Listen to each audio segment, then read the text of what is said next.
18. novembrī Latvijas valstī 107 gadi. 107 izcili Latvijas cilvēki, kas vislabāk var atbildēt uz šo jautājumu, mums uz to atbildēs. Kas tev ir Latvijas valsts? Un šoreiz tā būs BIOR direktori Olga Valciņa. BIOR mums ir būtiskais zinātnes institūts. Kas tev ir Latvija? Sākušu ar to, ka mums katram cilvēkam Latvija asociējas ar vietu kartē, ar dzimteni, ar vēl kaut ko, bet es sāku ar to, ka man Latvija vispirms ir cilvēki. Cilvēki, kas piepilda Latviju, cilvēki, kas rada Latviju, to, kas mēs esam. Un bez cilvēkiem mēs nekur uz priekšu netiksim. Ja mēs paskatāmies uz mūsu zinātnes finansējumu, ja mēs paskatāmies uz kopējo zinātnes telpu mūsu valstī, mēs ļoti labi zinām, un tas nav nekāds noslēpums, ka mūsu zinātnes finansējums tālu atpaliek pat no kaimiņiem Igauniem, bet ar aizrautīgiem cilvēkiem, ar virzību uz izcilību, ar spēku, kas mums mazajās komandās ir, ar degsmi acīs mēs varam izdarīt daudz.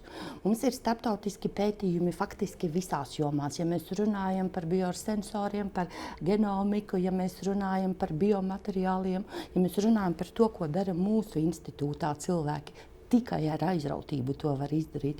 Iedomājies, ka visu vasaru jauniešu grupa ir agri jāceļās, vēlu jāiet gulēt un visu dienu jāpavada dubļos, upēs.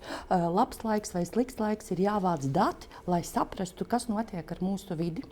Vai mums tur ir zivis vai nav, kādas dabīgās pārmaiņas notiek procesos, kas to ietekmē, kā tas savstarpēji saistās, kā tas ietekmē cilvēku sabiedrībā, jo mēs jau esam nonākuši līdz tām, ka mēs vairs nevaram runāt par atsevišķi zivju pētniekiem, cilvēku veselības pētniekiem. Mums ir jārunā par cilvēku kā vienas veselības konceptu, par visu kopā.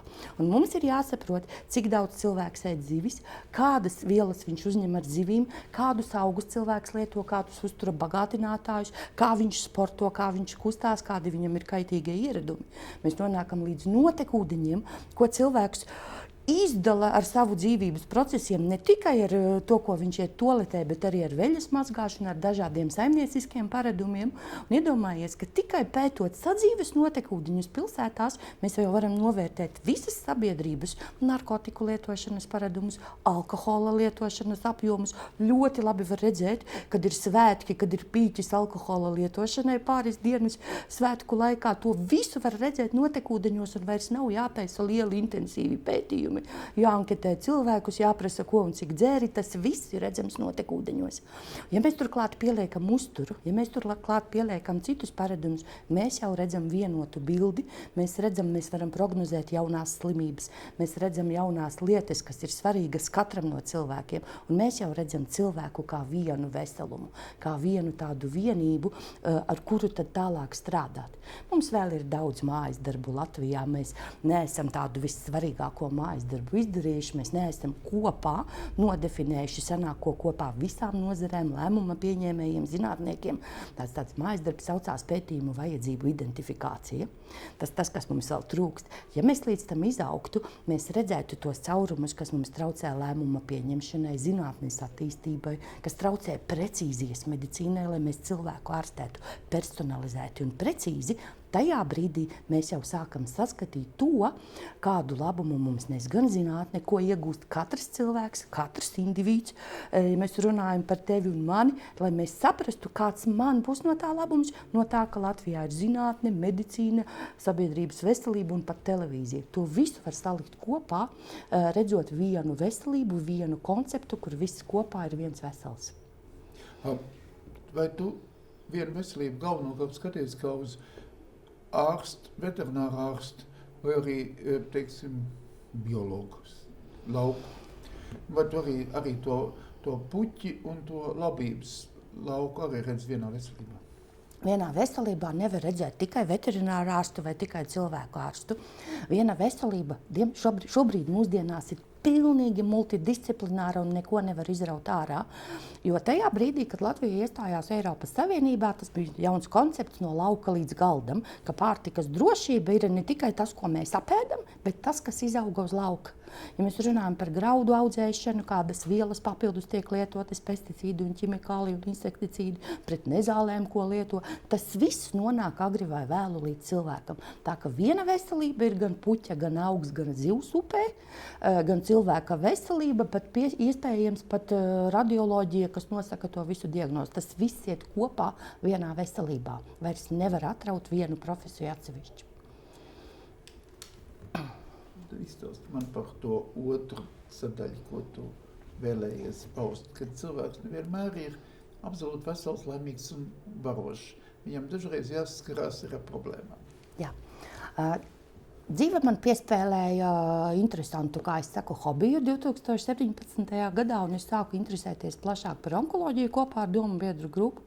Un tas, ko mēs Latvijā redzam, lai arī mēs kā pacienti vienmēr čīkstam, ka viss ir slikti, ka mums ir vāja medicīna, augsti mirstības rādītāji, bet jāatzīst, ka progress ir milzīgs arī onkoloģijā un cilvēku aprūpē. Tie paši cilvēki, kur es teicu, ka Latvijā cilvēks ir vērtība, mums nav jābrauc ārstēt vēzi uz ārzemēm, jo mēs Latvijā varam izdarīt to pašu, ko ķirurgi dara Vācijā.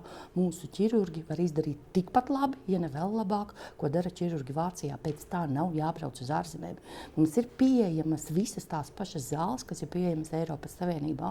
Mums tūlīt būs pirmais akreditētais starptautiskais vēža centrs, kurā mēs varēsim runāt par to, ka arī viss pacienta ceļš no sākuma līdz beigām ir tieši tāds pats kā Vācijā. Jā, mums vēl nav kompensētu zāļu, jā, mums ir izmeklējumiem, bet kopējā sistēma, kopējais pamats būs radīts. Un te mēs nonākam līdz otrajai lietai, bez kura arī mēs Latvijā netiekam uz priekšu, tā ir izcilība. Vairs nepietiek kaut ko darīt labi. Vairs nevar teikt, ka kāds dara savu darbu labi un tad notiek attīstība. Attīstība notiek tad, kad cilvēks dara vairāk nekā viņš var. Vai nu viņš apvienojas ar citām grupām un sāk strādāt multidisciplināri, vai viņš iegulda savā izglītībā. Mēs vairs nevaram sēdēt uz lauriem un teikt, kaut ko mēs esam izdarījuši. Ir jāvērtē katra lieta, jo ja mēs nenovērtējam gan panākumus, gan neveiksmes, mēs neejam uz priekšu. Mums ir jāizvērtē katra sava darbība, jāatrod, ko mēs tur varējām uzlabot, un tikai tad būs virzība uz izcilību. Un varēsim virzīties tālāk. Un onkoloģijā tas? Un onkoloģijā tieši tāpat. Onkoloģijā mēs runājam par pieejamu klīnisko pētījumu bāzi, par jauniem pētījumiem. Te mēs varam pieminēt kolorektālā vēža pētījumu, kas šobrīd ļoti aktīvi Eiropas mērogā notiek, kuri sagaidāmi tādi lieli rezultāti. Mēs runājam par precīzijas medicīnas attīstību. Tas, kas vēl pat pirms pāris gadiem bija tikai tāda tāla pasaka, tagad jau ir realitāte, ka mēs varam novērtēt individuāli cilvēka vajadzības, vai viņam šīs zāles vajag, kā šim konkrētam cilvēkam šīs zāles palīdzēs, vai metodi, un mēs varam ārstēt mērķtiecīgi, vai nenoslogot cilvēku organismu ar nevajadzīgu ārstēšanu. To mēs redzam pateicoties precīzijas medicīnai, kas jau ir atnākusi līdz Latvijai. Tas ir milzīgs sasniegums. Mēs redzam to, ka tas nesīs ieguvumu ne tikai konkrētiem pacientiem, jo mēs viņiem dodam cerību, bet tas nesīs ieguvumu arī valsts budžetam, ka mēs mērķtiecīgāk varēsim jau tā neesošos līdzekļus izmantot racionāli. Tas viss ir tik, es teikšu tā, tas ir ļoti, ļoti iedvesmojoši. Tas ir tas, kas mums atnāk pēc ilgām sarunām. Mēs pacientu aizstāvībā esam jau vairāk kā 6 gadus, ja tu par to runā, un tas nāk, pamazām nāk. To var redzēt kā tādu ļoti, ļoti lielu mērķi, kas ir jau daļēji sasniegts, un mēs iet uz priekšu. Un vēl izstāst man laboratorijas vietu Latvijā.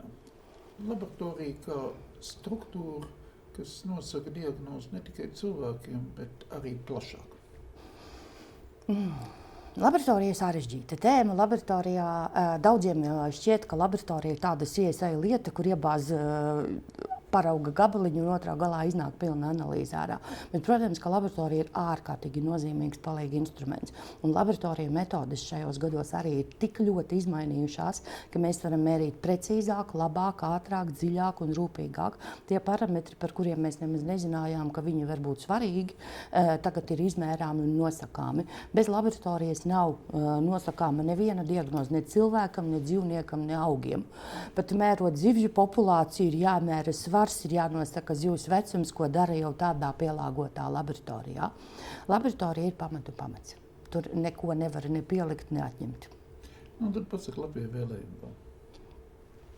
Stiprus, izturīgus cilvēkus ar degsmi acīs, Latvijā mums ir jābūt vairāk tādu cilvēku, kas redz lauku no augšas, kas saprot drēbes, kas saprot, kā strādā sistēma. Bet visvairāk mums ir vajadzīgi cilvēki ar degošām acīm un ar virzību uz izcilību. Tad mums viss būs labi.